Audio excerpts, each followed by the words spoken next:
হযরত ইব্রাহিম ছাড়া কেউ জাতির পিতা নয়। হযরত ইব্রাহিম ছাড়া কেউ জাতির পিতা নয়। শেখ মুজিবর জাতির পিতা শেখ হাসিনা কয়, হায় হায় শেখ মুজিবর জাতির পিতা শেখ হাসিনা কয়। শেখ মুজিবর জাতির পিতা শেখ হাসিনা কয়, হায় হায় শেখ মুজিবর জাতির পিতা শেখ হাসিনা কয়।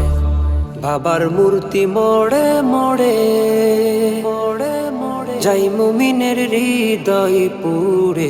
বাবার মূর্তি মোড়ে মোড়ে যাই মুমিনের হৃদয় পুড়ে। বিরোধিতা করলে জায়গা আয়না ঘরে হয়, বিরোধিতা করলে জায়গা আয়না ঘরে হয়। শেখ মুজিবর জাতির পিতা শেখ হাসিনা কয়, হায় হায় শেখ মুজিবর জাতির পিতা শেখ